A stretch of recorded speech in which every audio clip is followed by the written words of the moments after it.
they come out clean. Welcome back to Birds in the Buckets. I'm Rashad Mulligan, joined here today by Malik Brown. Malik, how you doing today, sir? Feeling good, bro. Hump day, man. Hump day, another dollar, man. And today we got a very special guest back in the building. He's been on the show before, much like Josh, where Josh came back to the show last episode. I wanted to say last week, but it's been a couple weeks since we've been live. Yeah, he's been on the show multiple times last season, but this is his season 2 debut. Everybody, welcome back, Reggie in the building. Woo, woo, woo, woo, woo, woo. What's up, guys? Ray, what's Man, good? can't call it. It's been a long time coming. Yes, sir. How you feeling? Go ahead, Malik. I'm saying a lot has changed since we saw you. A lot. I know it's a lot for sure. Yeah, so we were just talking about it before we recorded, if DeJounte was on the team or not. The last time we recorded with Reggie, DeJounte was on the team, and his last episode was hold on, I scrolled too far. Reggie's last episode was the Atlanta Hawks are streaking again. This video is brought to you by Prize. Ooh, skip that. They are not paying us. That's Malik. They are not paying us. I think they can continue to play well and get a good little win streak going. What month is this of the year is this? Because the Hawks are good with that. 2021. It was November though. November 2021. Yeah, so that was fresh off of the KD in the building. KD was handing twin. What's good, KD? KD in the building. Old friend KD. I know who you are, KD.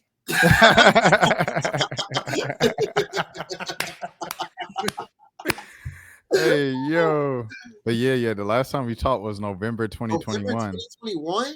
Yeah, so and we talking about the Hawks winning, so that was a Fugazi winning streak. November. That flamed out by the spring. But yeah, man, I guess Malik, I don't know if you had anything else for Reg before we really got into it. No, I'm good. Let's get into it. All right, yeah, Reg. So my first question to you, man. The last time we spoke, as we said in the intro, DeJounte was on the team. Fresh off of the Eastern Conference run and everything like that.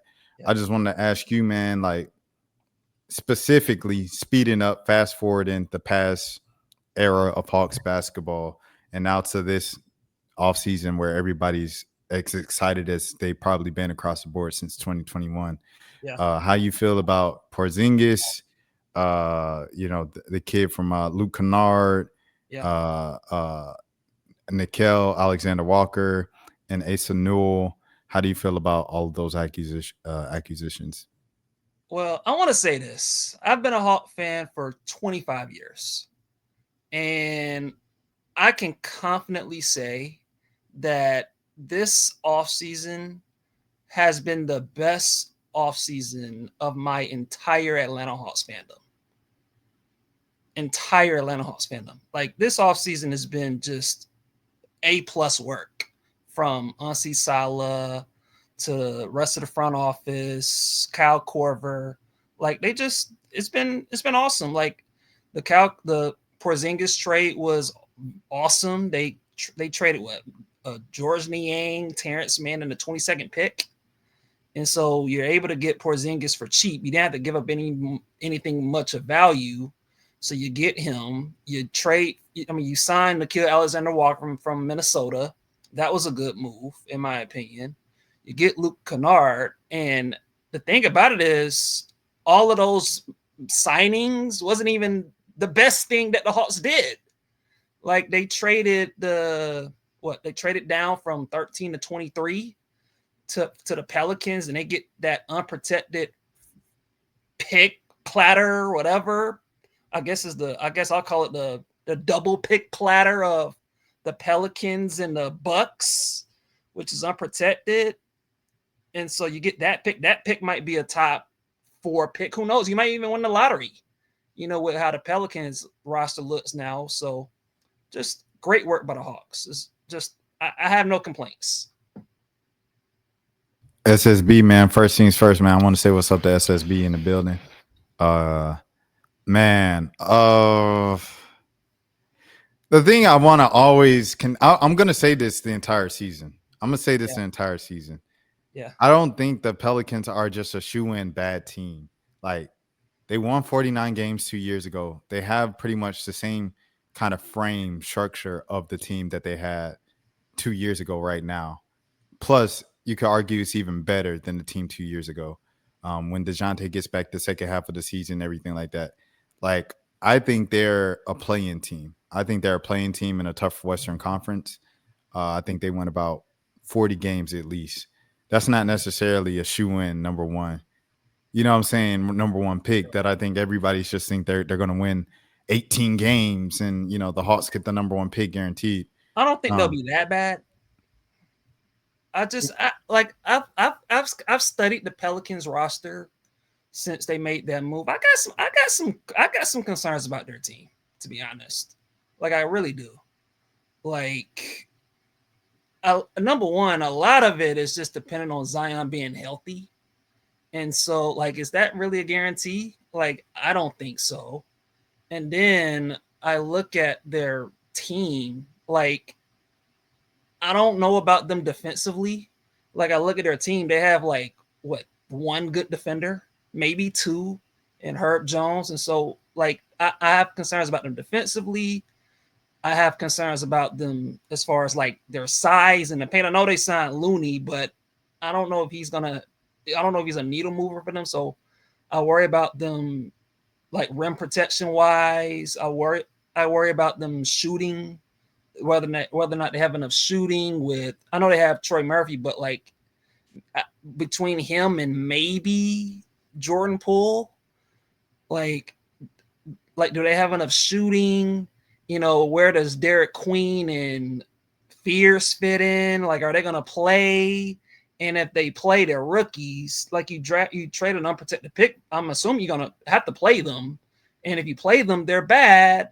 They're likely going to struggle a little bit because they're rookies. But, like, you gave them an unprotected pick, and so you're trying to win now. And, like, how much do you really play them if you play them at all? And then you got Willie Green. He's on a lame duck. Like, it's just a lot of questions with the Pelicans to me.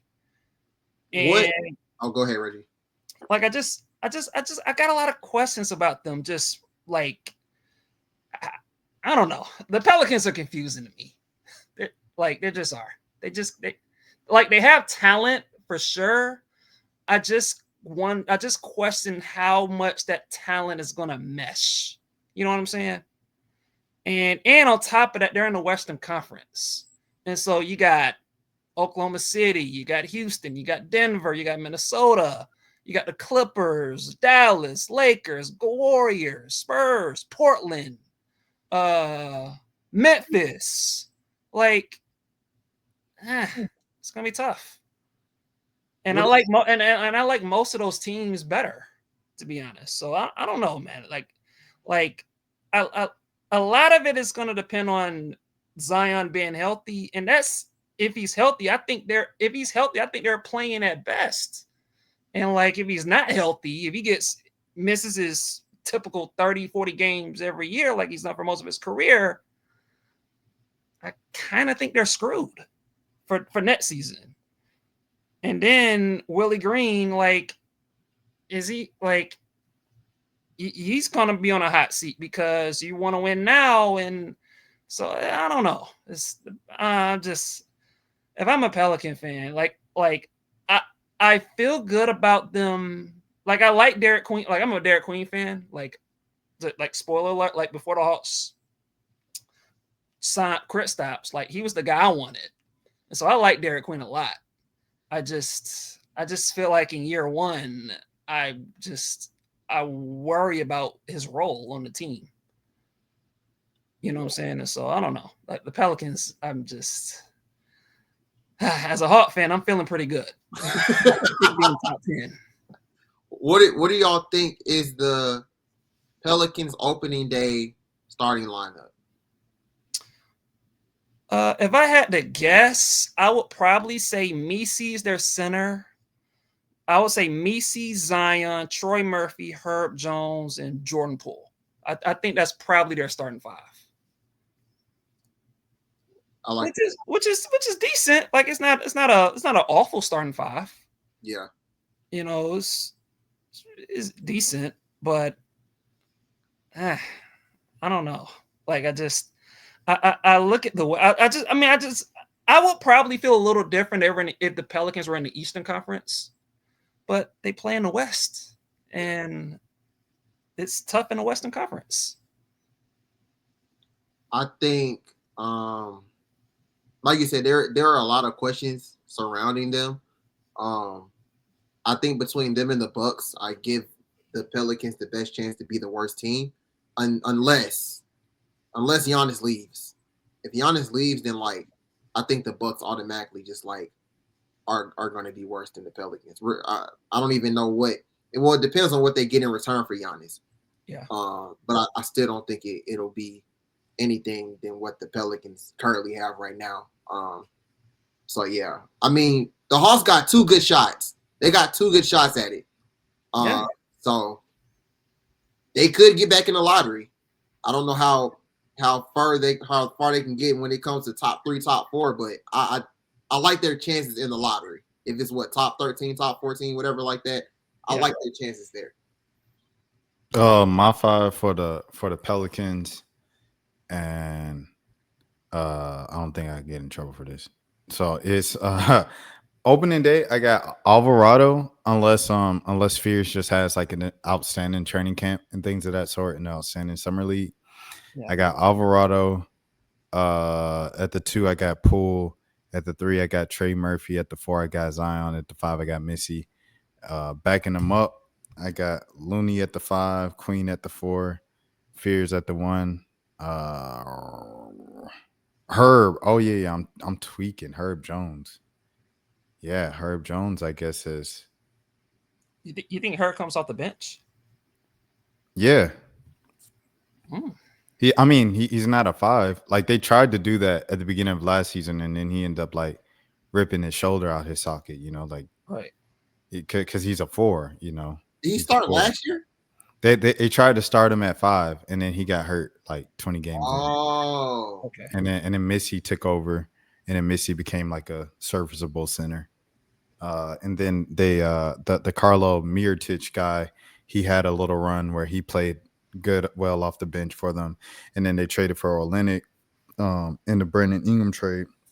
No, Olynyk was solid, solid. Wow. And then he got traded. No, he got traded twice. He got traded twice. He went to Utah, and Utah traded him to San Antonio, I think. Right? Yeah, no. He got traded to I want to say Washington. He got traded to the Wizards in the Jordan Poole deal. Okay. And then the Wizards just traded him to San Antonio. Yeah. Okay. Oh, yeah, you're right. Yeah. So regardless, he got traded twice and ended up on San Antonio. Go ahead, Reggie. I like that move for the Spurs. I like the Spurs getting Olynyk. I think he'll help them. Yeah. Yeah. If they can get Chris Paul again, I don't know, man. The Spurs might be good next year. If they get Chris Paul back, the Spurs might be good next year, bro. I think Chris Paul come off the bench this time. The Spurs got a lot of guards. He said he want to start again. That's what he said. Spurs got a lot of they got Fox. They drafted Harper, Castle. They still have a guard, or is he a point guard or a shooting guard? Who? Harper. I'll look at Harper as a wing. He's like 6'5", 6'4". They do have a lot of guards. I think Chris Paul go to the Clippers. That's what I keep saying. I keep saying Clippers. Yeah. That's Clippers or Bucks, and I'm like, I don't think he goes to Milwaukee because he wants to stay close to his family. So it's like, Clippers. I agree. I think if I had to guess this, I would agree. I think he'll go to the Clippers if I had to like guess because of the reporting. It seems like he wants to be in the LA area. Yeah. I didn't want this to be his last year, bro. Like, it's like, because he played so well last season. Like, if he was like how he was in Golden State last year, I would have been like, oh, yeah, hang it up, buddy. But Yeah. now I'm like, bro, like, give us Look, three he's more 40. Is seasons, he bro. 40? Yeah, he's 40 because he went to college. Yeah, you're right. So he's been in the league, not as long as LeBron has, but he went to college. So that's how it evens out. Uh where was I going? Where was I going? No, man. Like, I think the Pelicans are really good, bro. I mean, because like that's the opening night starting lineup.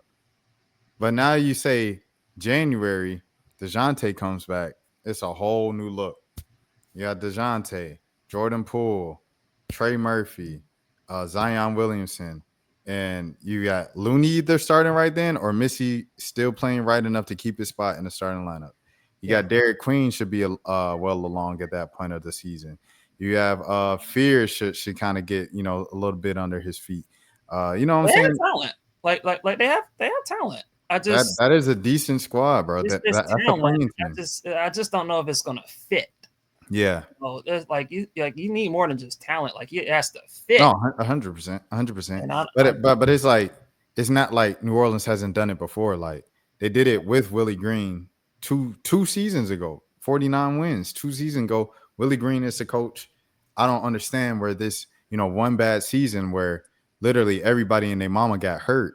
I've never seen that on the NBA roster before. It happened with Dallas too in the same division. I don't know what's going on in the Southwest Division with these injuries last season, but like but literally, like when everybody 1 through 10 gets hurt, when Jose Alvarado is the only healthy player in the rotation originally on the roster, and then he gets hurt, he hurts his hand. It's like, bro, like what the heck? So I mean, unless that happens again, I think they should win 40 games. That is my projection. I'm standing on that. I think Milwaukee is the team that I'm looking at that has a better chance of being trash. Look at their starting lineup. Their projected starting lineup has Kyle Kuzma and Miles Turner. When has anyone ever in the history of basketball looked at Kyle Kuzma and Miles Turner in the starting lineup and said, "Oh yeah, this is squad"? Come on, bro. What are we doing right now? Like that's the team that people need to be like, "Oh, the Hawks might be able to get something with that pick." No, not the other way around, bro. I also heard that they trying to get Bradley Beal. I will say this though. I think if you're just looking from just talent, I actually kind of agree that the Pelicans have more talent than the Bucks do currently, but the Bucks play in the East and the Pelicans play in the West. I mean, like sometimes it's just kind of that. But I mean, as far as the Bucks go, I've said this on my YouTube channel last week. Like I think the Bucks are delaying the inevitable. Like they should trade Giannis. Like I didn't like them stretching and waving Dame and getting Miles Turner. Like I like Miles Turner as a player, but I don't think he's moving the needle. And if you look at this starting lineup, what's the difference between this team and the Charlotte Hornets? I want people to really like ask yourself. You look at this starting lineup. Yeah. What's the difference between this team? Are they older? They're older than the Charlotte Hornets. That's the only difference. Reggie, SSB asked you, where do you think Giannis should go? I know I kind of have a feeling where this is going to start because I know a lot of Hawk fans want Giannis, and they actually can put together a decent package for Giannis. But man, if I'm Giannis, I would want to go to either the Hawks or the Spurs. Like those are like my two options from if I'm Giannis. Just because like if he gets traded to the Hawks and look, I don't know, like I'm kind of back and forth on whether the Hawks should actually put together a package for Giannis. Like I just like a big part of me wants to see how this team looks before making any moves. But I mean, if you're Giannis, like, and if you want to win a championship and you want to stay like, if you want to win a championship, you can make a great argument that you want to stay in the Eastern Conference. And like, no one in the Eastern Conference can give them a better package than the Hawks, and so I think the Hawks if I'm being honest, I think the Hawks should be appealing for him in the Spurs, in the West, like playing with Wemby, with the Wemby, that's appealing. And so I would say the Hawks or the Spurs, if I'm being honest. PU, they got Castle at the 3. They got Stephon Castle at the 3. Bro, who made this? I don't know. Some person. They made a 3-guard starting lineup. They got Shohan and the power forward. Like people like, yeah, Shohan, yeah, we about to do this. I'm gonna be. It would not surprise me. Well, 3-guard lineup. They forgot about Harrison Barnes. Crazy. Also, Reggie, I have a question. What is stopping you from going on the green light with Giannis, with the Giannis trade to the Hawks? Is it the players or is it the picks?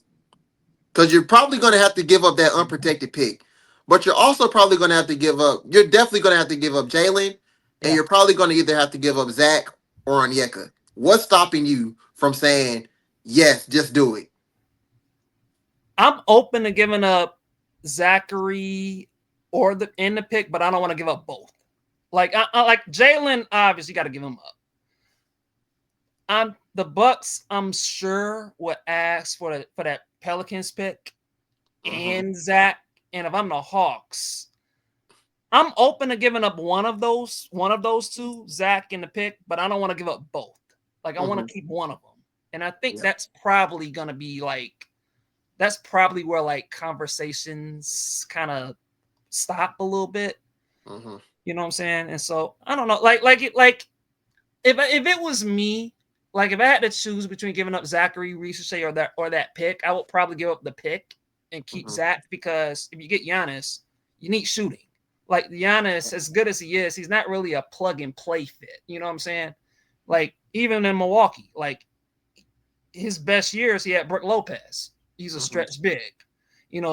Even now, like what they're trying to do, like they get Miles Turner because Miles Turner's a stretch big who can shoot. And so now you have Porzingis. And look, I love Porzingis, but he's a health risk. And so obviously you want to keep him. You want to keep Onyeka, but you also need shooting on the perimeter as well. And that's where Zachary Ricochet comes in. And so, like, I'll if I'm the Hawks and if I'm going after Giannis, like, I would want to try my best to hold on to a player like him, because he's just he would fit really well with Giannis just because of his shooting, and you need shooting. If Giannis is on your team. Giannis is 30 SSB, and he said if OKC didn't just win the championship, he think that it would have been a nice fit to OKC. Me personally, I think like Milwaukee. I'm of the belief Milwaukee doesn't need to trade Giannis, because I'm just a big fan of, hey, you're loyal to this team, you're this and that. You stay on one team, they gonna give you a statue. You know what I'm saying? You led them to a championship, their first championship since Lou Alcindor. He wasn't even Kareem Abdul-Jabbar then. Oscar Robinson. You stay on that team forever, you get a statue. You never had to pay for a meal again. You are Giannis. So you leave, now it's a little sour feelings for a whole 10 years. They finally get over it when you're an old man. Let's just get it out the way now and just hold on to Giannis and just let Giannis ride it out. He, like I said, he's 30. So what he got 10 more years left. You know what I'm saying? Just let him ride out these next 10 years and have him to be a legend in Milwaukee. That's what I do if I'm Milwaukee. Yeah, I could understand it from Giannis's perspective, because he already did win a ring, so I could understand him saying like, I want to be in Milwaukee for the rest of my career. Like, I will understand it. I just think for the Bucks, like, where are you heading? You know what I'm saying? Like, even though you got Miles Turner, like they don't have picks. Like I don't know how much more they can really do to upgrade their team, because they just don't have a lot of assets. And I think that's the challenge that I think the Bucks are gonna face. Like it's like I kind of think it might be best for the Bucks to move Giannis, just because I just don't know. I just don't know if keeping Giannis and you're winning 45 games and you're the 6 or 7 seed. I just don't know where that's getting you. And so I don't know. Like the Bucks are in a tough spot with Giannis. Like they just are. They're in a tough spot, because teams around, even in the East, like teams are getting better. It is not, you got the Cavs, you got the Knicks, I think, have done a nice job. We all know what our Hawks did. The Magic are getting better. The Heat are getting better with the Norman Powell trade from the other day. The Pistons are still there. And there's, Charlotte. They could surprise people. If LaMelo can ever stay healthy. And so, like, teams are getting better, and I just don't know how the Bucks can continue to improve, and I don't think getting Miles Turner is enough. And so they're in a tough spot. Richie, I got a question. So, of course, we just saw Paolo and Chet get paid a lot of money. Looking at the Hawks, of course, you got Dyson coming up. Oh, sorry, Malik. But before you continue with this question and we move on from the Bucks in the starting lineup, Kevin Porter Jr., you hit woman. All right, let's continue.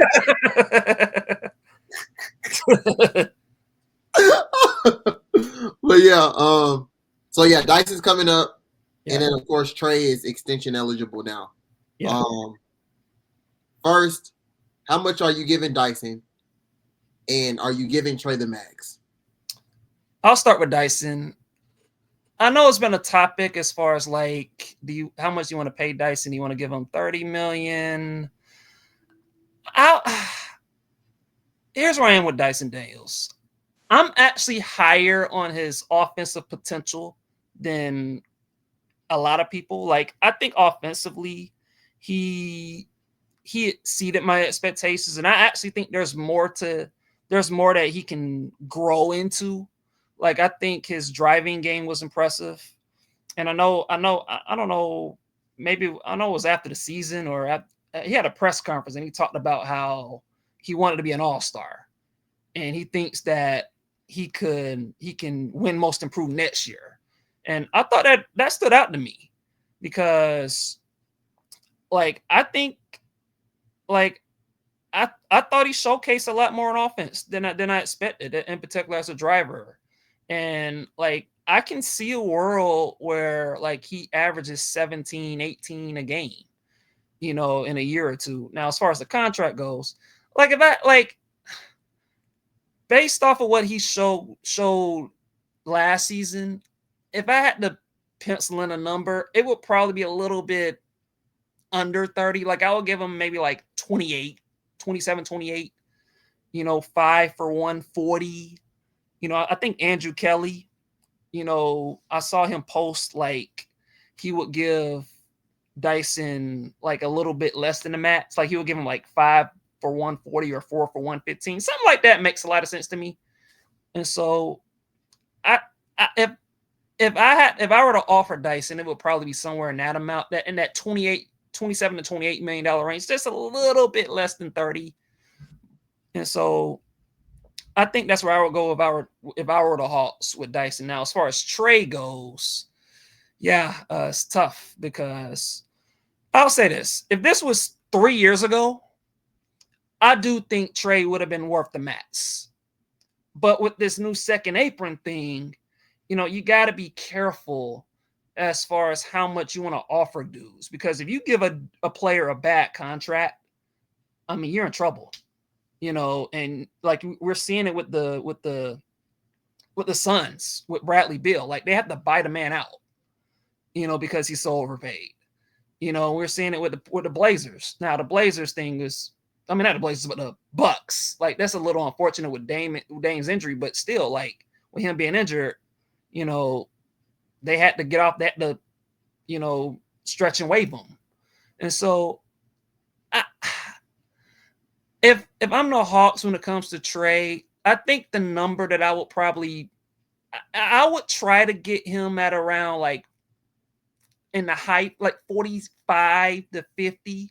somewhere in that high 40s range is kind of where I'm at with Trae. And if I do pay him like 50 million, I would ideally want to do it for shorter years. Like, can I get him for like 3 for 150?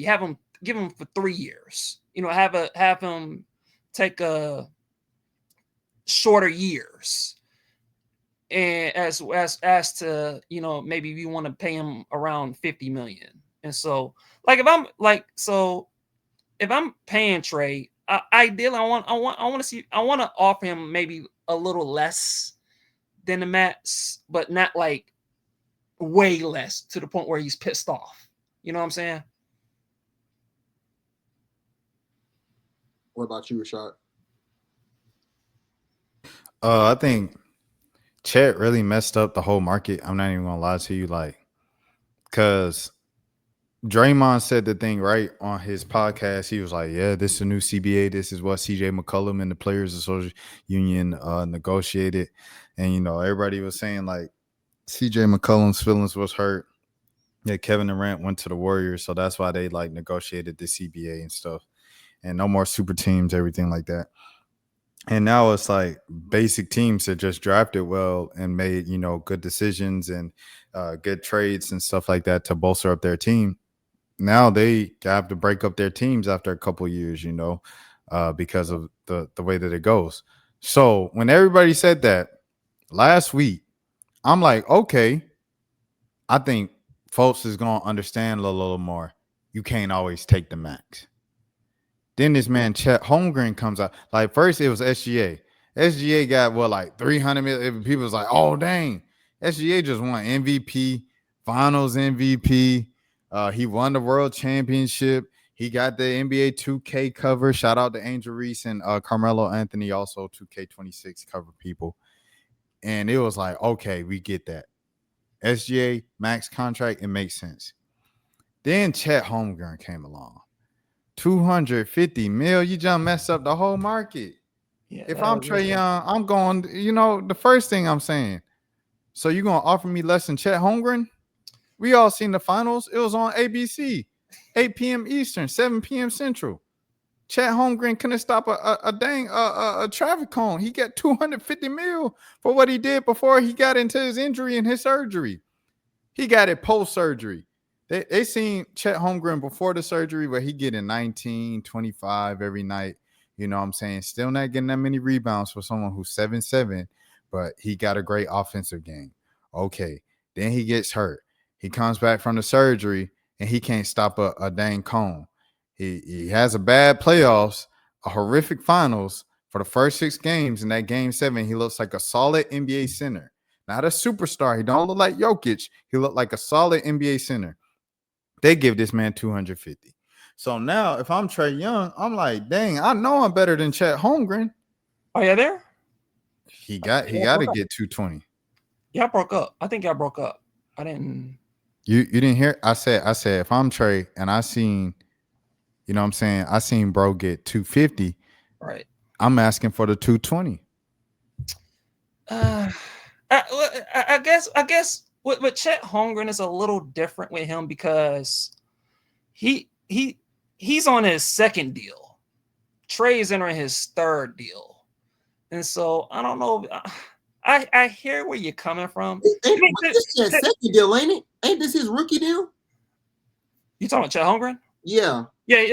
That's what I'm saying. Like he's entering the second phase of his contract. Like he had the rookie deal. Now he's entering like the fun max. Whereas with Trae, he's entering the third phase of he already had the second big contract. Now he's looking for the third big contract. For me, if I'm Trae, the player that I'm looking for, the player I'm eyeing if I'm Trae Young is De'Aaron Fox in San Antonio. Because it's the same situation. Like San Antonio is going to have to pay Fox. And I think Fox is eligible for like the same 220 whatever that Trae is eligible for.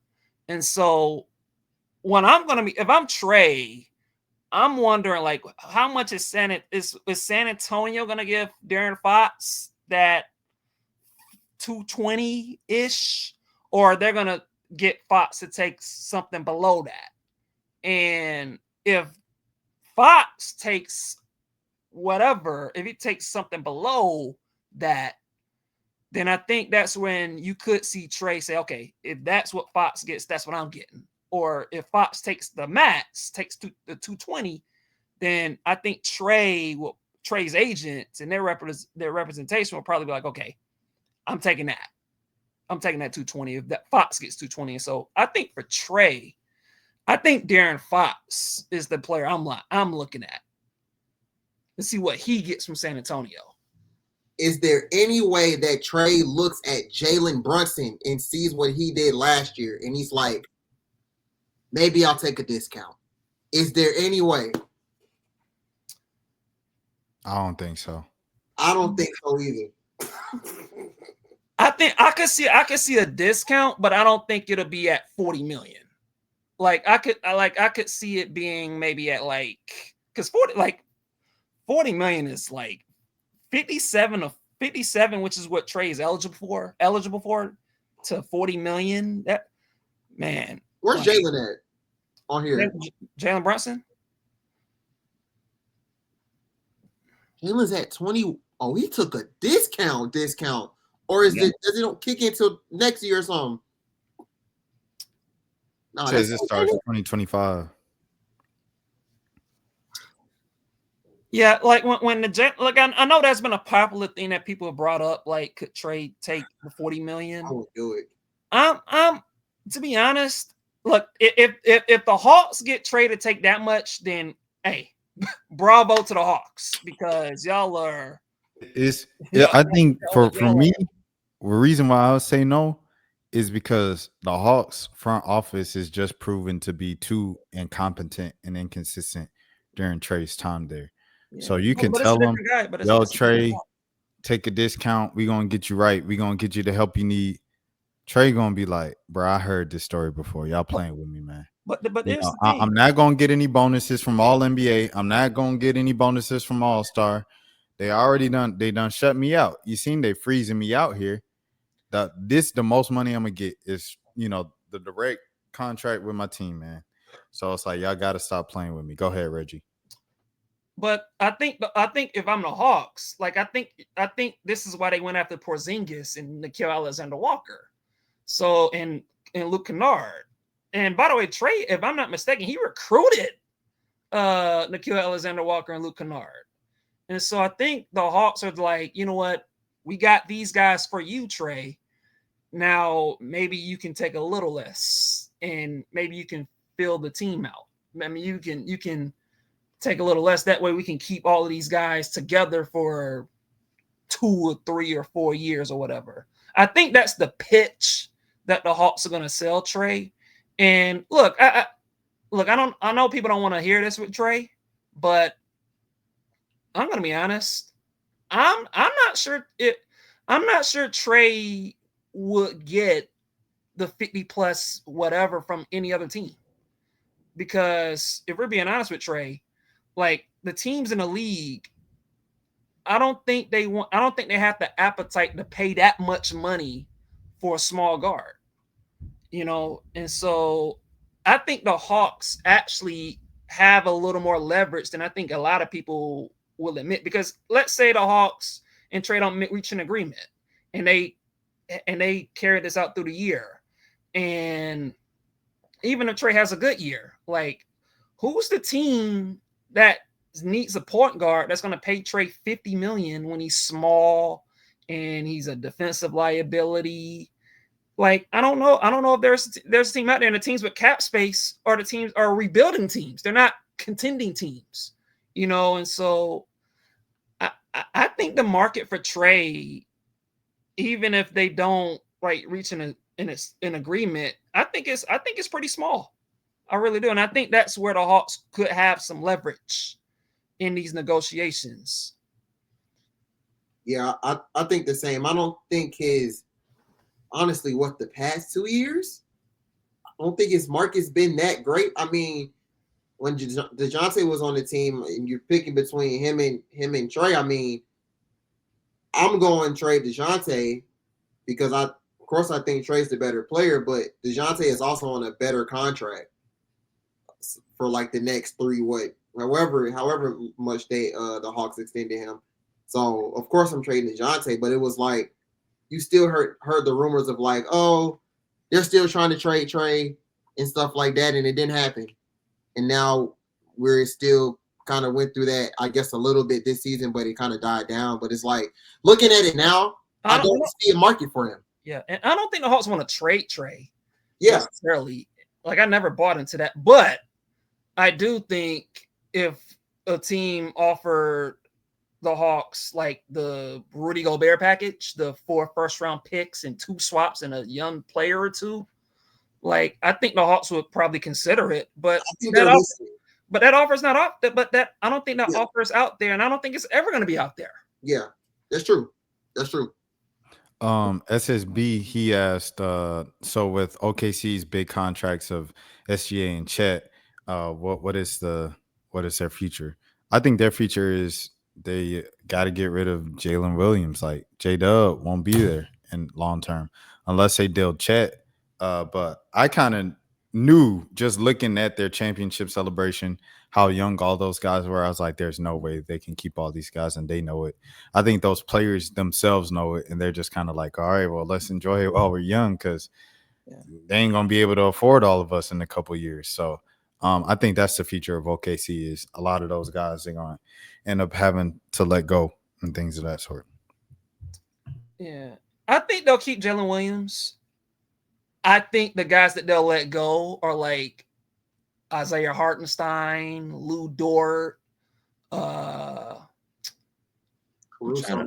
maybe Alex Caruso, even though if I'm okay, so I probably want to keep him for a little bit. But I think those are the guys they might look to let go. And then because they drafted Thomas Sorber in this past draft. And so that right there kind of tells you that like Isaiah Hartenstein is probably not going to be there for much longer.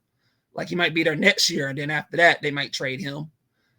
And like Lou Dort, like again, like he's probably a guy that OKC is probably going to look to move in a year or two. And so I think I'm looking at, I think that you're going to be looking at guys like those guys, Lou Dort, Isaiah Hartenstein, maybe Alex Caruso. And then when those guys get moved, that's where, you have all these picks that, that they have, and they've tried to develop guys, and you'll see maybe a Case and Wallace have a bigger role. And so I think that's where I am with OKC. Like I think they're gonna keep their quote unquote big 3, and I think their role players are gonna be the guys that they move on from, and they'll get picks and they'll try to draft and develop. It's just something I'm looking at like with Boston, like right. Yeah, Derek White was kind of like an all-star level player. Jaylen Brown, obviously superstar. Tatum, superstar. Drew Holiday, all-star level player, and Porzingis, all-star level player.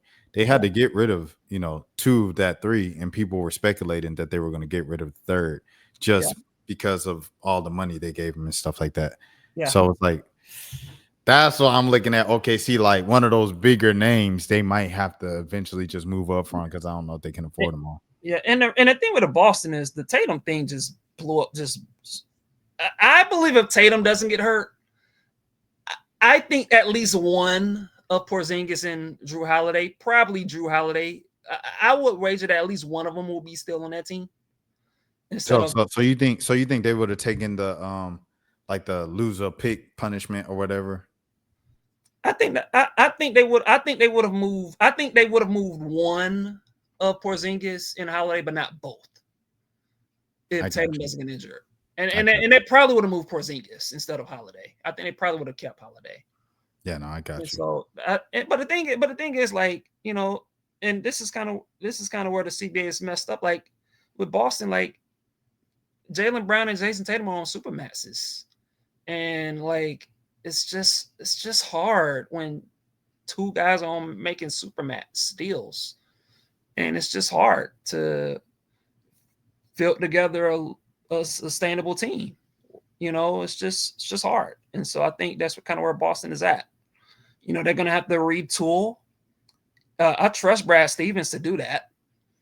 And so they're just going to have to retool. They let go all their front court pieces. Luke Cornett went to the Spurs. Porzingis went here in Atlanta. Al Horford's probably going to Golden State if you believe the reports. And so they're going to have to fortify that front court.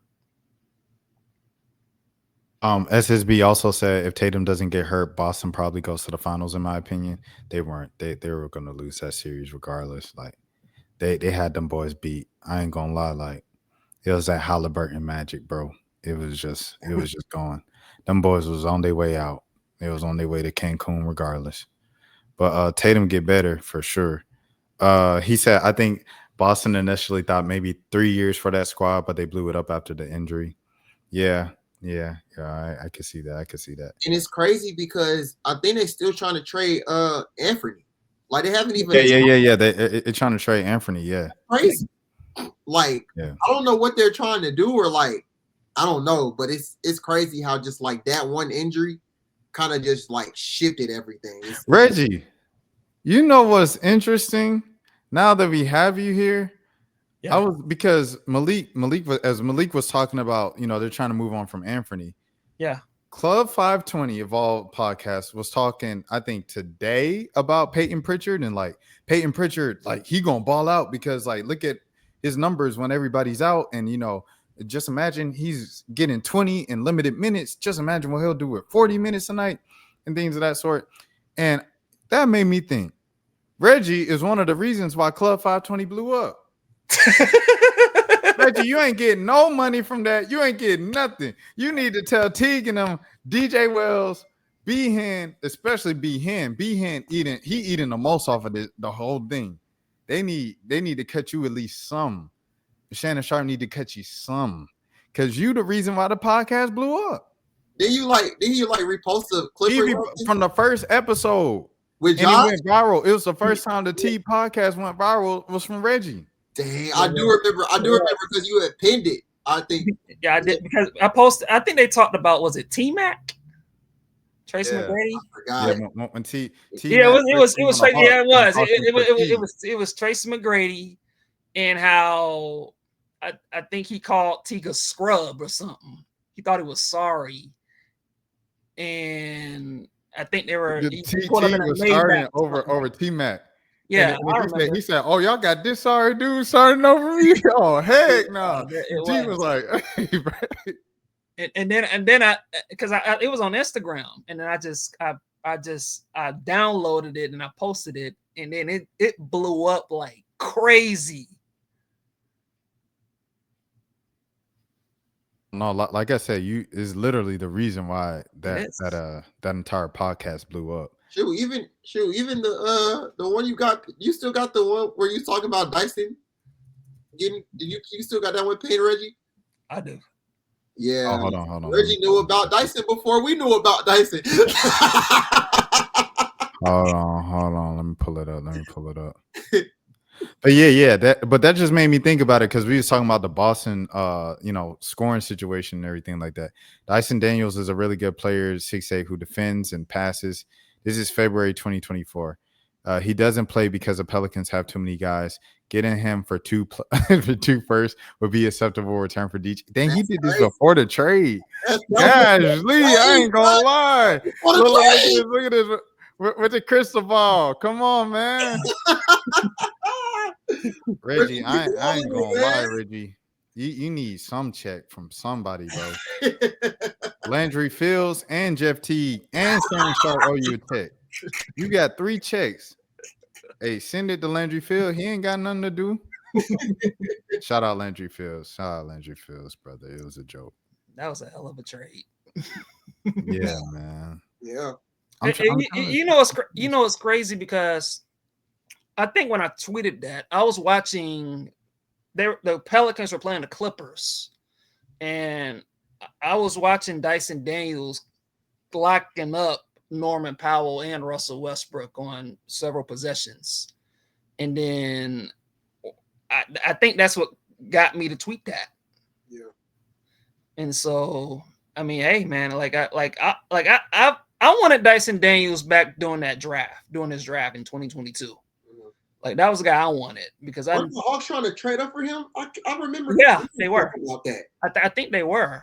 It couldn't. I think they were trying to trade John Collins and a pick and whatever. But Yeah, like I've been a Dyson Daniels fan even dating back to when he was in that draft. Like I wanted him then, and it never happened. It couldn't happen like that. But like I knew the potential that he had. Like the few Pelican games that I watched, like he always stood out, even if he didn't play as much as he should have, because he was behind Herb Jones and Brandon Ingram, and so hey man, it worked out. So I'm happy.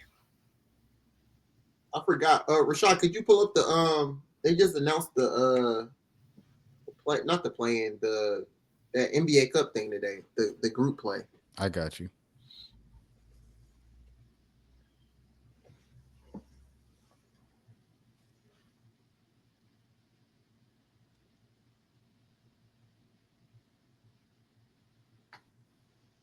All right, so Hawks are in East Group A.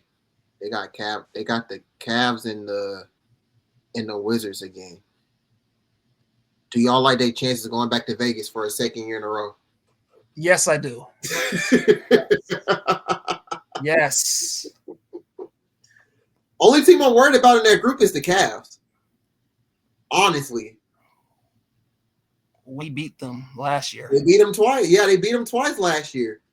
So if they can do that again, I do like their chances. Of course, Pacers don't have Tyrese. Toronto's a weird team. It's like they got like five different. I'm not a buyer on the Raptors. Yeah. I'm not a buyer on them. And then the Wizards are just the Wizards. So I do like their chances coming out of Group A for sure. Yeah. I didn't even look at the other groups. Boston, Detroit. Yeah, nah. Yeah, nah. I like their chances. Like I said, I think it's That Group B is interesting. Group B, Boston. Group B is interesting. Houston. That's a good group. That's a very competitive group. That's interesting. That group That might be the most competitive one, honestly. Cause C, you got Knicks. That's a bad one. That's a bad one. Knicks, Bucks, Bulls, Heat, and Hornets. Yikes. Yeah, nah. Yeah, that's wow. Shoot, it looks like Cleveland the only tough team they have. That's what I said. But the Cleveland killer is now on Cleveland. DeAndre Hunter. Oh, Hunter. he was the Cleveland killer. He gone now. This is why they got him. Yeah. Right. He kept killing them. East Group C looks terrible. Yeah, bro. C is bad. That's ugly hoops. B, okay, B, this top three is respectable, bro. B is good. And Philly might come back. Yeah, no, B's good. All right, West. Oh, Pelicans definitely not coming out the West. Yikes. Dang, they gave him the worst one. Yeah. Lakers, Clippers, Grizzlies, Dallas. Yikes. Group A's got two teams that are beatable. Group C has. Oh, C gonna be cold. Yeah. You said B was the worst one. C might be the worst. Yeah, this goes back to like what Reggie was saying and what everybody else has said. The West is just crazy, bro. Yeah, this is why I'm skeptical of the Pelicans. Like, look at the conference. Look at 2, 3. There's 3 bad teams, bro. There's 3 bad teams in the West. 3 bad teams in the Western Conference. West C is the toughest, is what SSB said. Yeah, West C is the toughest. The Rockets, Nuggets, Warriors. Gosh, Lee. West has too much depth, is what SSB said. Yeah, crazy. But yeah, the East is like it's only 2 good teams each group. Except for Group B. Group B has 3-4 good teams. Everybody else only has 2 good teams. Yeah. Man, the West is crazy, bro. But yeah. To answer the question about getting back to Vegas, I think it's definitely a possibility. The Hawks have to value it though. Like, I believe they once they beat Cleveland them a couple times and then beat the who was the other good team they had in the Pacers? Knicks, New York. Oh, No, but like, what was the team? Didn't they like sweep a team or whatever? They swept The Cleveland. Hawks. They beat the Cavs. They beat the Celtics. It was the Celtics. Celtics. It was the Celtics. Yeah, because they won that game when Trae was Yeah. suspended, right? He was Yeah. no, DeJounte was suspended against the Celtics. Trae was hurt against the Celtics. Yeah. Y'all remember that game when DeJounte was suspended and the Hawks had the no. Was it? The Hawks won that game. He was suspended too. Yeah. They won the game and they was like, we did this for DJ. yeah.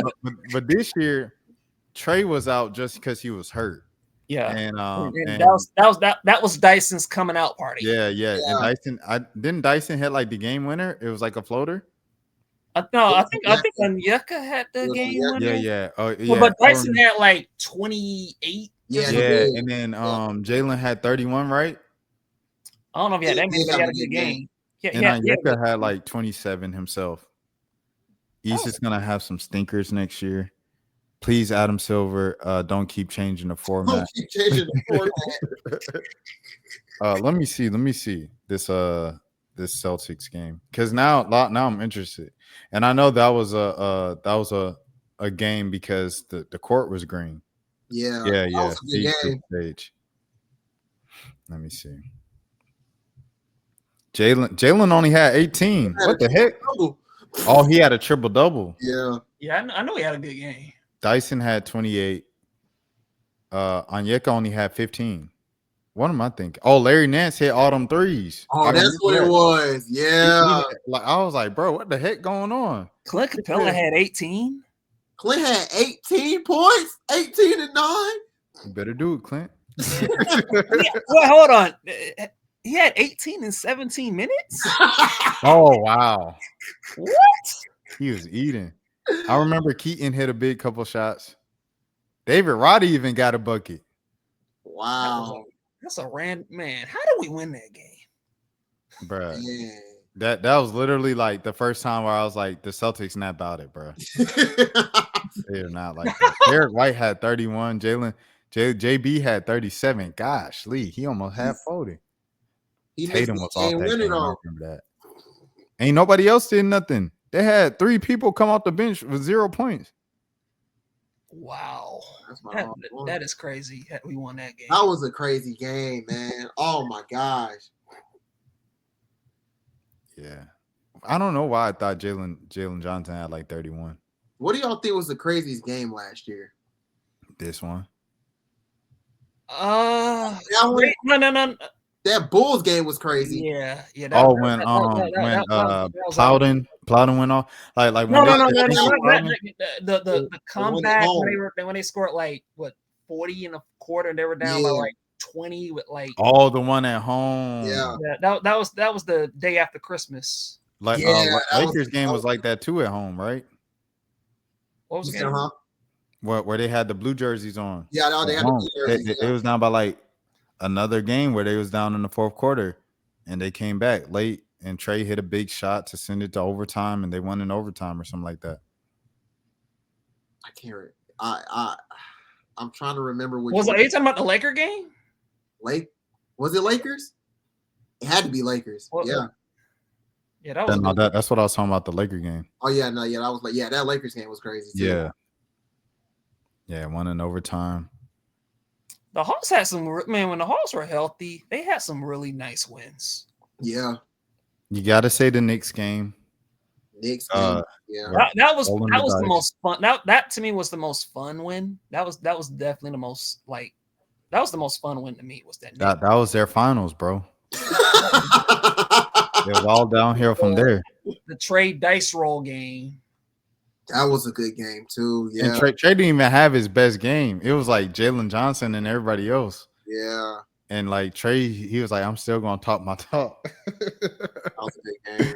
They had some good games. It's crazy. Like when they were all healthy, they would get good wins, but they barely would like have bad losses. Like I kind of hard to remember them having like really bad losses when they were all healthy. Like they were pretty much in almost every. I would want to say every game. I'm sure it was like 2 or 3 that they got blown out, or something like that. But for the most part, they were pretty competitive when they were healthy. Well, Lee, Yeah, do you see this, bro? they had those 2 Wizard losses earlier. Oh yeah, that was terrible. But I think like Hunter didn't play in either of them games. Yeah. Yeah. That was at the time when the Hawks needed him. I think Dyson missed one of those games too. Yeah, yeah. And so it was the Hawks were they had I think the first couple of games they won and they were healthy, and then Hunter missed like 10 games or something. Yeah. And then Dyson missed a couple. Yeah. And so Veet. Veet was out. Yeah. And so at that time, like the Hawks were kind of injured, and then they were up and down, and then everyone got healthy, and they didn't want us run. Yeah. But did y'all see this stat line? Was this the Lakers game? Oh, this is a Lakers game. Trae had 31 and 20. Bro, what? Bro, did he get voted to the All-Star originally, or did he get in as an injury replacement? Was this the year he got in as an injury replacement? It was. Yes. He was having games like this, and he didn't make the All-Star team? All because Jalen got hurt, and we went on an 8-game losing streak. Yeah. That's what happened. He had 31. He had another 2020 game, didn't he? Yeah. I think he had like 5. Few of them, yeah. 4 or 5. Bro, and he didn't. I know he had one in the Cleveland game, one of those Cleveland games. And he was an injury replacement for All-Star. Bro, they put Tyler Hero in there before him, bro. The way Trae gets like blacklisted is crazy, dog. Terrible. Hold on, I'm looking up these 2020 games. In terms of a lot of people doing their summer league previews and stuff like that. Yeah. I was like, summer league this year for me for the Hawks doesn't mean much of anything because Kobe Buffkin can average 40 and 20 and I still wouldn't care. Like I'm over it, bro. It's July. Like if Kobe Buffkin in his 5th season in the NBA does extremely well in the summer league and then gets hurt after the first 2 games of the regular season, I do not care. He's literally like, you have to prove it to me in the regular season for 2-3 months in a row. It was like that with almost DeAndre Hunter at the beginning of his career. It was like, dang, he looks good when he's playing, but he barely plays. And you kind of waiting for him to be healthy, and he kind of showed he was healthy for 2-3 months at a time.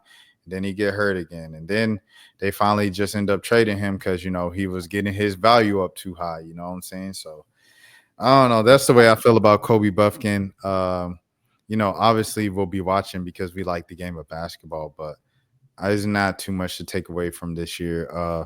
We'll be watching Nico a little bit just because I thought he had a good summer league last year. I thought he played better than Zachary, actually. So it'll be nice to see how that goes if Nico coming back from injury last season, if he can put together something in the summer league and show that he deserves to be on the roster, not as a 2-way, but as a full-time player with that last roster spot. And, show him like, hey, you don't need Russell Westbrook. You can just bring me on the team. So we'll see what happens there. As far as summer league, Asa Newell is the guy I'm fascinated to see how he looks. Like I think it's I've come around on Asa Newell a bit. Like I think he's a little he's a little like John Collins, like that prototype. He's a 6'9" tweener big. He's athletic. I think he'll be able to shoot eventually. Like he has from what I've seen, he has a little bit of a face-up game that's kind of intriguing to me. So I'm interested to see how he looks. He's the guy we drafted, so like I'm keeping my eye on him. As far as Kobe Buffkin, like you said, we just gotta hope he's healthy. Like I don't really care too much about how he looks in summer league to me. I just want to see him healthy when it's October, November. Like you just hope that he's healthy, And so for him, like I understood why the Hawks didn't want to move him during the summer. Like I think you can make an argument for why the Hawks maybe should move him, but you can make an argument why the Hawks should keep him. And so I think he's going to have another opportunity to man the backup point guard spot. And, I think he's going to have another opportunity to see, like, can this dude play? Like, from what I've seen, I think he has talent. I think he has some talent that I'm intrigued with, and so we'll see if he can put it together, and we'll see if he can put together a full healthy year. I was talking to Lauren at one of the Dream games last week, and we were talking about Kobe, and she brought to my attention that Kobe has only played 27 games in the past 3 years. 27. I couldn't believe it. But it's true. It's 27 games. He's only played 27 games. He's for what? This is fourth year coming up, right? Third year. Is it? I think he's only played 27 games. He's only played 27, and he played 10 last year.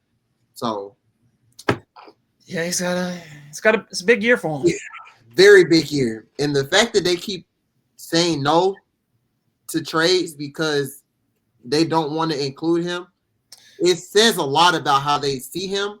So I want to see that as well. Yeah, I will say this. I think the rumored trade was like the Kings offered us Malik Monk.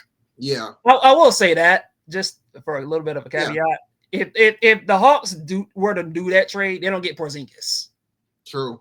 So like, you rather have Malik Monk or Porzingis? Yeah. Like I'll take Porzingis. What about Pascal Siakam? Well, now on that, like I don't buy that. I don't buy that. I don't buy that the Hawks not trading Buffkin was the difference in them getting Siakam. Like, I just don't buy that. I could buy that maybe the Hawks didn't include him in a deal. And I don't know if Toronto even wanted Buffkin or not, considering that Toronto didn't have much leverage. But I don't buy that like Buffkin was the difference in them not getting Siakam. To me, with Siakam, it's just the facts that like he didn't want to extend with the Hawks. The Hawks were afraid that if they traded for Siakam, that they would have maybe lose him. And the Hawks didn't want to take a chance on a rental. And so, like, and on top of that, like, if we want to go to a hindsight game, like, are we sure Siakam with DeJounte and Trae would have worked? That's I would have liked to see it. I would have took it. Yeah, I would have took it. I honestly don't know how that would have looked. But because DeJounte and Trae didn't work. DeJounte would work. But they didn't have Siakam. And if you have Siakam, it's like, okay, what happens with Jalen? You feel me? Like, does he take this jump? Like, it's a lot of what ifs. I would say I'm satisfied with what they're doing now. I would say that. Yeah, like, it is a lot of what ifs, but let me see something. It's cool. Let me see something real quick. Okay, here we go. So we just talked about Buffkin. 27 games. Uh-oh. Okay. Jalen Johnson played 36 games last season. He played 56 the year before. Played 70 the year of the whole Siakam thing. But that's what we have. How many minutes was he playing? 14. This is Nate McMillan. Oh yeah, Nate did him dirty, man. So I'm not worried about Jalen. Even with Buffkin, like I'm not too worried about the injuries with either of these guys yet. Like, to me, sometimes you just have bad luck. Like, I think Jalen had he had the ankle problems, I think, in 23-24. And then he broke his wrist because Kyle Kuzma just, whatever reason, just pushed him. Mm-hmm. And this year, like, he had the injured shoulder. Like, to me, Jalen's injuries are just bad luck. Feel more bad luck based to me. And I think with Buffkin, kind of the same thing. Like, I think, he had a shoulder issue last year. I forgot what he had the year before that. What injuries did he have the year before? Or something. It was something with his hand or something. Yeah. They feel bad luck to me. Like, if either player had like consistent knee and foot issues, I will feel differently. Like Zion, whenever he is injured, is always hamstrings, his knees, his feet. Like, those are more concerning to me than just a random shoulder injury or a hand injury. You know, No, I hear you. I hear you. My point was, you say if you get Siakam, how does Jalen develop? I think you see the same amount of Jalen Johnson games that he plays that you saw without Siakam. He didn't play that. He didn't play that many games, so it's like I think. I mean, I definitely think he plays. I don't know how much more games he play if Siakam is on the team. Because I mean, if you look at the minutes per game, he's averaging 33, 35. Yeah, he's averaging 35 now. I think if Siakam's on the team, he gets at least what 27, 25, 20. I don't know. Right. So I think it goes up, but I mean, yeah. I mean, like Reggie said, it kind of seems the shoulder thing was. It looks like looking at it live, it didn't look like anything happened. Honestly, it looked like he just put his hand up, and then like he was in super pain. Like that was a freak accident a freak injury in my opinion. The thing with Kobe, it's his shoulder that keeps coming up with him like the past 2-3 times. That's the only thing I worry about with Kobe. But Jalen, I could say he's kind of like in that freak injury thing, but Kobe is the shoulder that's bothering me. Yeah, with Jalen, like Jalen's injuries to me remind me of Al Horford with the pec. From, was it 12 years ago? Like Cal Horford injured his pec like twice. I think he did it in 2012. I think he did. He might have did it in. He did it in 2000. He did it 1 year, and then the following year he played a full year. Then he did it. Then he injured his pec the year after. So he injured it twice in 3 years, and ever since then he never had an issue with the injuries ever again. And so that's kind of what I'm looking at with Jalen. Like, I'm not worried about Jalen quite yet when it comes to just long-term injuries. Now, if he has a serious injury this year, then I'll be a little more concerned. But I think right now I'm treating Jalen's injury issues as just freak injuries and just bad luck. Who is that light skin doing? I was thinking the exact same thing. I said, bro, I know this man, but I forgot his name. It's not John Jenkins. No, it's not him. He looks familiar. That's a power forward. No, I know who he is. I know who he is. Is that Austin Day? Dang, that might be. Is that Austin? Oh, bro, if that's Austin Day, I ain't gonna lie. Hold on, I'm gonna be turned. It's Austin Day. Austin Day, come on down. You are the winner at the pressure. Yes, Austin Day. I was about to say, is that the dude from the Pistons? Is that Darvin Handball? I was gonna say Gustavo Ion. That's what I was gonna say. Oh no. That you pulled that name. I remember that name, bro. That was a backup. SSB said, I heard Mark Carroll's a coach. This pick reminded me of him. Yeah, man. Shout out to the Junkyard Dog. Congratulations on being assistant. I forgot what team he went to. I think the Suns. Okay, yeah. And he's been an assistant on another team the past couple of years. He's on the Cavs. I forgot, but I think he's coaching one of the summer league teams. I think he's coaching the Bucks. I mean, no, he's coaching the Suns. Okay, yeah. And then SSB, he asked us, can you build a team that competes with Trae Young, or is he the second best player on the championship team? I think this season they have the perfect makeup.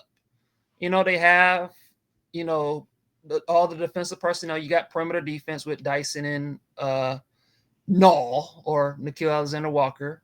You got Shea, who's a 6'9", 6'10" wing with long arms who can defend. You got Jalen, who's a good defender. Porzingis can stretch the floor, and so you got Onyeka. So like you have this season on paper, you have the defensive infrastructure to come to hide Trae on defense, and you have shooting, and so it to me, like if one of Jalen or Dyson or Ricochet, if one of these guys can make a real leap on offense, you know, you have a squad, and we'll be able to find out, you know, whether Trae is a number 1 or a number 2 option, or maybe he's. I don't feel this way about Trae, but you know, some people might think like you can't win with Trae at all, you know, and so I think over these next 2 years or so, 2 or 3 years or so, we're gonna find out a lot as far as like where Trae is in the pecking order. As far as like contending, if you can build a championship level team around him. Yeah.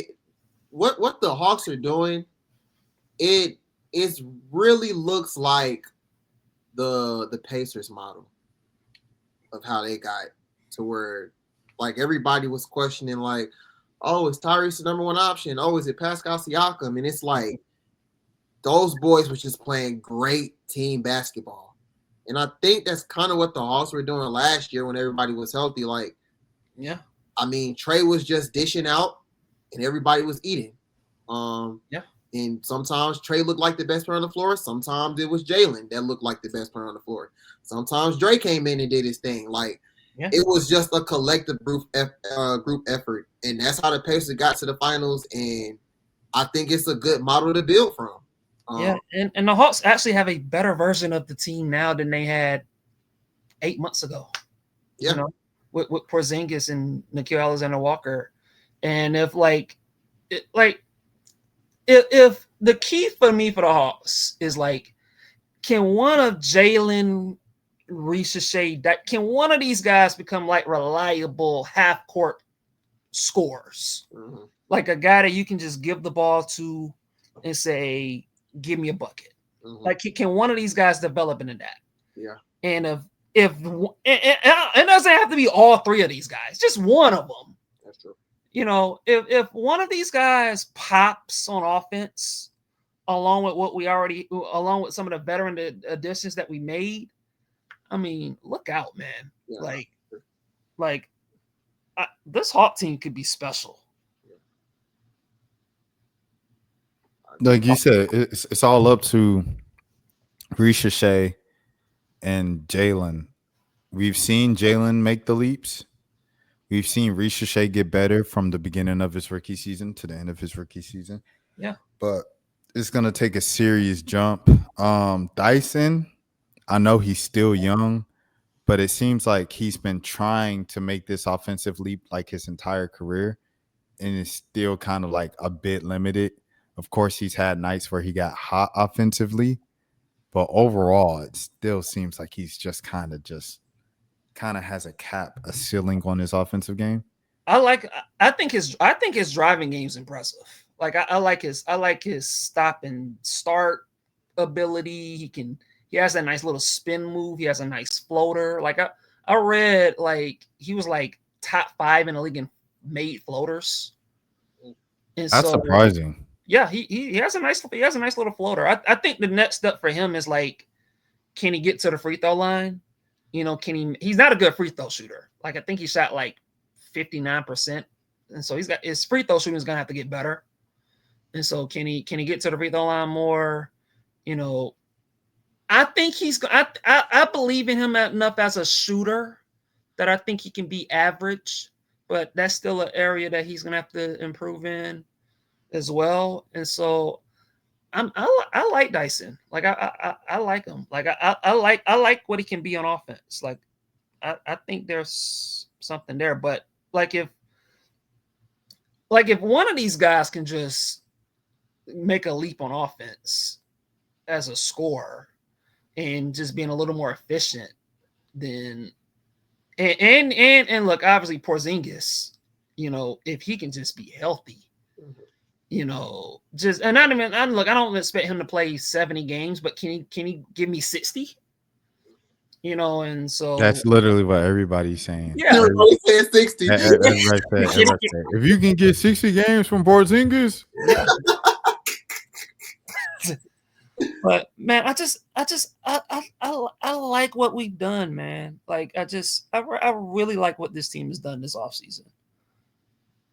Like the pieces fit on offense and defense. Yeah, no, Ansi did his thing for sure. And you got that Pelicans. Look, I know Rashad thinks the Pelicans are decent, but I'm just saying, like, we got that Pelicans pick. All right, well, I don't know if it's but just I guess looking at the landscape of the East, where do y'all think the Hawks stack? Like, where they stack up as far as the Eastern Conference? As far as standings, I think based off of what we know now, I think most people are going to have them around like fourth. Like they'll have Orlando, New York, and Cleveland. I think based off today, I think that's probably fair. Like, I think it's fair that they probably should be around fourth. But I think like I said, like if Jalen, Reese, or say Dyson, if one of these three guys, one of these three young wings make a leap on offense, I mean, this team could win the conference. This team could win the Eastern Conference if they get a offensive jump from one of their young wings. You know, like I think that could happen, but I think based off right now, like you probably would put, New York, Cleveland, and Orlando ahead of them just because those guys have their top players are proven. And so I understand having those three ahead of them, but I think the Hawks should be number 4 at worst. At worst is interesting. I think they because should. I was with you, and then you said at worst, and I was like, at worst, because it's like, what if Milwaukee's ahead of them? What if Philly comes back with Embiid and PG healthy, and Maxi's doing his thing, and they go back up to fourth? Like, I think I see them in the 4 or 5 range. Yeah, that's where I currently see them, but it's very possible that it could be Cleveland, just like how last year it was only like a couple games separating, like, what was it? Where did it start? 3? Yeah, 3 through, well, here it wasn't, but remember how most of the season it was only like 5 games separating all of these guys. So I think it's going to be the same thing next season. And so, like, if someone said Cleveland, New York, Orlando, Milwaukee, Detroit, Philly, Atlanta at 6, I wouldn't be like, oh, you're crazy. Atlanta's gonna be way higher than, like, I wouldn't be mad at that prediction and stuff like that. But I see them in the 4 to 6, 7 range, and I definitely think that they can win the East, just because the Pacers won the East, and I think the Hawks can make a run like that. If Porzingis is playing in April and May, and he's playing like Porzingis from the championship run, and that Porzingis from the playoffs, his past playoffs, coming back from whatever viral infection he had. I don't know why they didn't have a press conference with him to ask him, hey, did you ever find out what the viral infection was? And are you healed from it? Have you found out what it was so you can take the supplements you need to treat it? How do you feel? And I don't want him to say I feel 100%, and he's just lying, I don't know. Like, Kristaps Porzingis is literally a mystery box here. You don't know what you're going to get. The good news is it's an expiring contract, as everybody has already said. But yeah, I see the Hawks, to answer your question, Malik, between 4 and 7. Yeah, I think they're top 6 for sure. I'm not gonna lie, another play-in would probably be another disappointment. I ain't gonna lie. It will be. I ain't gonna lie. 7, 8, 9, 10, like you did something went wrong. Unless this team should not be a play unless Trae and Jalen miss like half of the season or something. The Hawks should not be a play. This team's like moderately healthy. Even if Porzingis misses like 40 games, and no one else is injured, I Yes. still think the Hawks should be a top 6 seed. Yes. Yes. Like they have a well balanced roster. Yeah. They have enough defense. They have enough shooting. You know, they have enough talent. They have enough depth. Like this team should be a top 6 seed at minimum. And if they're healthy, they should be top 4. I see the vision. Man, this graphic doesn't even have Asa Newell. You know what I'm saying? So, man. I like Mo Gay. I got to Like my shout out Mo Gay. Yeah, shout out Mo Gay. This graphic doesn't have V, doesn't have Keaton Wallace, and it doesn't have Asa Newell. I'll be forgetting about E. Dang. Yeah. Asa Newell might get minutes. I want to see how Asa Newell looks in summer league. I want to see how he looks. It wouldn't surprise me if he got minutes. Got some minutes. I know Malik wanted to close. I wanted to ask though about Malik and Reg, about Nico. What do y'all want to see from Nico in the summer league? Like I said, he's the person I'm most interested in summer league. Yeah, I think someone pointed out to me that like he kind of struggled in like the G League a little bit. Like his shooting percentages were really bad. Is that true? Like I think someone pointed that out to me. I remember him struggling earlier on, and I think as like time went on, of course he progressed. But I wouldn't have been surprised. It may have been Kevin. I think Kevin was keeping up a lot with him during the G League. Yeah, I just for him like just playing with confidence. You know, his field goal percentage was 39%. Oh man, brother, it might be right. Yeah, they ain't good. They ain't great. 18% on 3 to 4 attempts. What was you shooting with? Footballs? All right, I ain't gonna lie. It might be done for my boy. I was a big Nico guy. Hey man, look, Asa Newell. We watching Asa Newell and Kobe Buffkin ball like D'Angelo Russell used to ball. Hey, we watching. Hey, Kobe league. too. Kobe Johnson. Oh, Kobe. Oh yeah. And Kobe Johnson, the whole Bronny thing. You know what I'm saying? They got the Bronny thing going on with Kobe Johnson, the whole Thanasis thing. You know, so. We'll see what Kobe Johnson can do. He said he the best defender in the world. All right, we'll see, bro. We'll see how that works out. But yeah, is there anything else that you guys looking forward to in summer league before we get out of here? Non-Hawks related. Oh yeah. I guess you could say that. Yeah. I gotta watch my man Derek Queen. That's my man. Look, man, I'm skeptical of the Pelicans, but hey, I'm a Derek Queen fan. I think that dude has game, and I want to see him put on a show so he can prove me right that I think that dude is going to be a star in the league. So New Orleans going to be fun in the summer league, boy, with Fears and Queen running the show. Yeah, I want to see Derek Queen in summer league. So Fears going to be high stepping and all that, man, because he running the show, man. I got to see Derek Queen put on his Jokic imitation and just scoring in the post, great footwork, great passing, ball handling, all of that. I want to see Derek Queen put on the show for the Pelicans in summer league. Reggie, regular season, and they need to go 0-82. But summer league, let's go. Reggie, I want to ask you this question about the Pelicans, man. With who was it? Corey Brewer. With Corey Brewer coaching the summer league.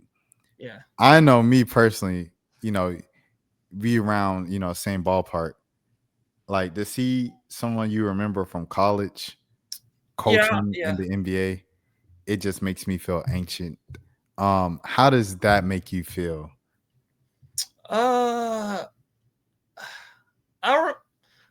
It makes me feel a little old, because I remember watching this dude at Florida, with Al Horford and Joakim Noah winning championships and going on deep college runs.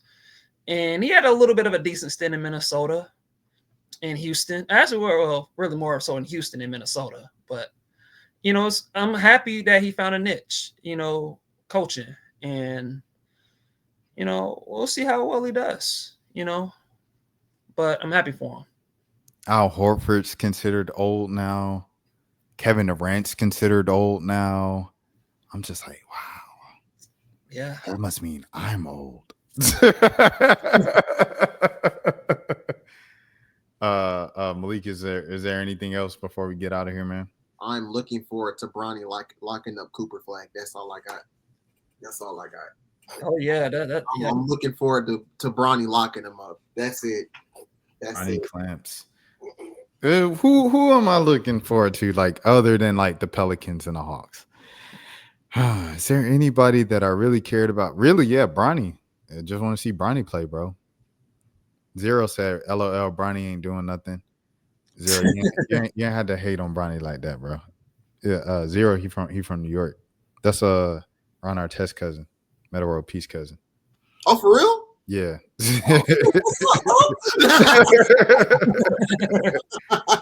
But yeah. All right. We'll get out of here, man. Hold on. Let me pull up the joint.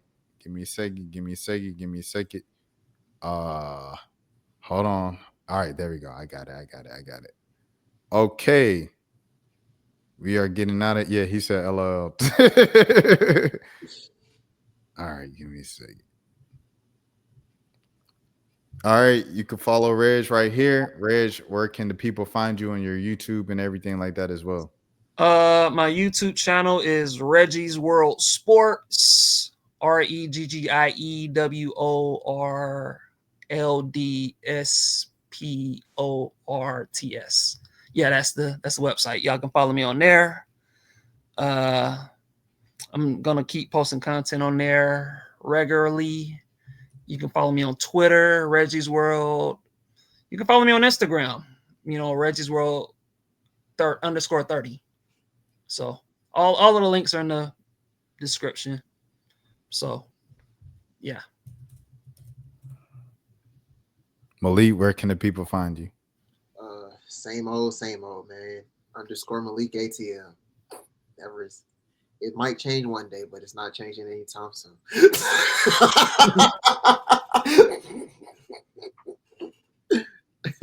Hold on. I'm trying to pull up. Before you leave. All right, cool. This is Malik. You guys have seen Reggie as well. Y'all make sure y'all follow them boys and stuff like that. Zero, SSB, Big Nate. Love to y'all boys for participating in the chat as always. I'll be back live shortly after this. So yeah, I'll be back soon. But yeah, Birds in the Buckets, another episode, man. Zero said, I still got the same phone number for the last 20 years. He said, ain't nothing changed. Ain't nothing changed with it, brother. I feel it, Zero. But yeah, man. I'll be live again in a few minutes. But this was Birds and Buckets, season 2 episode. What episode is this, Malik? Like 4? 4 or 5? Hold on, let me see. Because now I'm interested. Now I want to know like how many episodes we've done. 5. This is 1, 2, 3, 4, 5. Okay, so this is episode 6. Episode 6. Season 2, man. Episode 6, season 2. We appreciate the time, Reggie. And Malik. Same time next week, man. All right, young boys. We'll see you until next time. Birds in the Buckets. We out. Peace. And if they come out clean.